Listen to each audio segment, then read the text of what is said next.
واخيرا يا جماعة بقابله يعني بعد غياب 5 سنوات او 6 سنوات.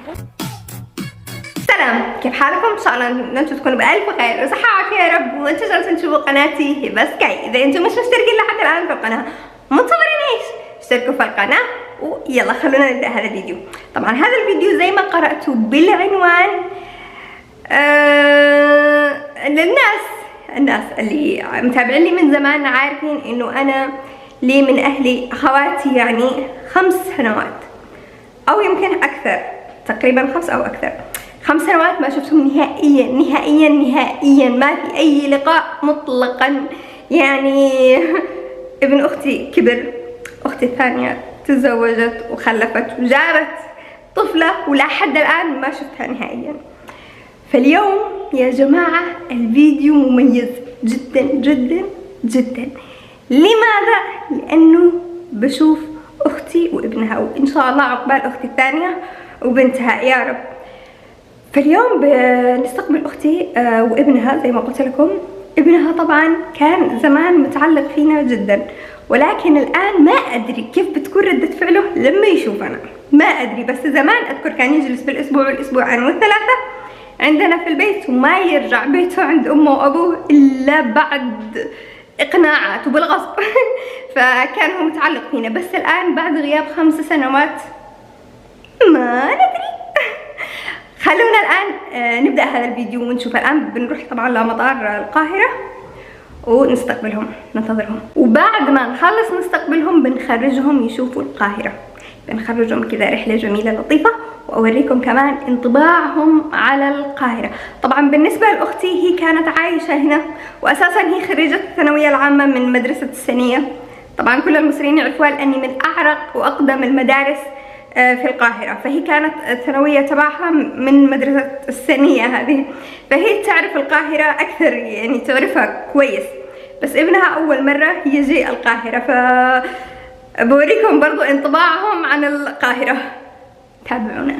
واخيرا يا جماعة بقابله يعني بعد غياب 5 سنوات او 6 سنوات. صراحة متحمسة. الان احنا طبعا في يعني في المطار، في مطار القاهرة، في صالة الوصول الركاب، منتظرين لهم. بس انتظرنا حوالي ساعة واخيرا وصلوا. لحظة اللقاء كانت لحظة جدا جدا جميلة وكذا كلها مشاعر. يا جماعة ايش اقول لكم، 5 سنوات يا الله، والله اني كنت مشتاقة له بشكل مش طبيعي صراحة. انا مسكت يوسف واختي لها الله. اكتبوا لهم في التعليقات الحمد لله على السلامة ومنورين مصر الدنيا، وان شاء الله تتعرفوا عليهم اكثر في الفيديوهات القادمة. واحنا مروحين للبيت طلبت من سواق التاكسي يفتح لنا اغاني مصري عشان نحسسهم بالاجواء. يا جماعة انا اول ما وصلت القاهرة كذا السواق بس من نفسه فتح اغاني مصري، حسيت باحساس مختلف. يوسف متحمس اليوم للخرجة؟ كم نسبة حماسك بالمية؟ 1% ولا 100%؟ سالب 100.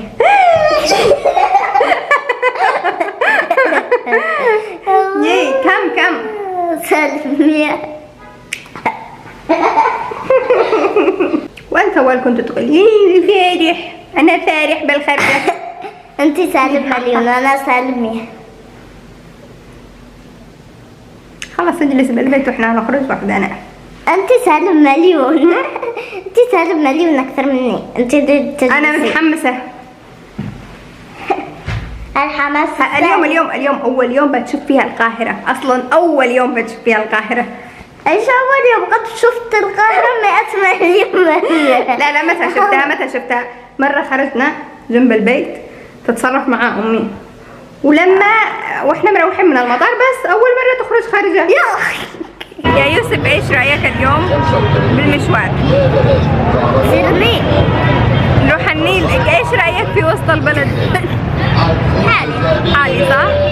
طيب يلا ننطلق للنيل. تشتي تشوف نهر النيل؟ صراحة يعني تسوق له. تسوق له.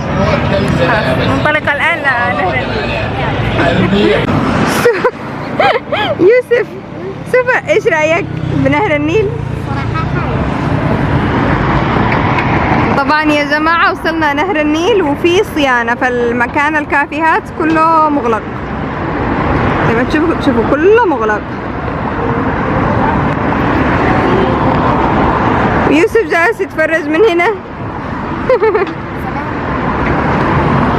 سلام للمتابعين. هاي يوسف، شوف ايش احسن شيء عجبك في مصر؟ يعني النيل، يعني ايش؟ النيل. النيل عجبك؟ اين الاحسن، النيل او وسط البلد؟ الصراحة النيل يا جماعة. تعب في وسط البلد، تعب، انا شخصيا تعبت واحنا نلف. هذا وانت يا يوسف عادك للان ما شفت شيء الحسين، ولا شفت الاماكن الثانية، ولا شفت الشيخ زايد، ولا شفت ايش كمان، ولا شفت مول مصر، ولا شفت مول العرب. تعرف مول العرب صح؟ بنوريك اليوم يوم ثاني يعني مول العرب حق مصر. بعدين تقول لي الفرق يا جماعة، اليمنيين ما عارفين ايش الفرق. كوثر، ايش رأيك كيف شفت القاهرة؟ تغيرت او لا زالت كما هي؟ طبعا كوثر لها من القاهرة كم سنين؟ 12 سنة في هذا الحدود. المهم، كيف تشوفي القاهرة؟ هل لا زالت كما هي او تغيرت؟ والله جميلة مهما مرت السنين، جمالها ما تحسش في اي شيء تغير؟ رفعي صوتك. ما تنساك كثير. قالت ما لا تذكرها كثير، بس شوفها كما هي لا زالت جميلة. وخاصة نهر النيل. المهم يا جماعة، مع الأسف الشديد في وسط الرحلة اكتشفت ان ذاكرة الكاميرا ممتلئة فل، ما عاد قدرت أصور لكم وأختم لكم نهاية هذا الفيديو. المهم يا جماعة، إن شاء الله تكونوا استمتعتوا معنا بهذا الفيديو، واستنوني في الفيديوهات القادمة إن شاء الله. لا تنسوا ما تشتركوا في القناة، وإذا عندكم أفكار حابين إني أطبقها اكتبوا لي في التعليقات، وأشوفكم على خير في فيديوهات جديدة وقريبة إن شاء الله.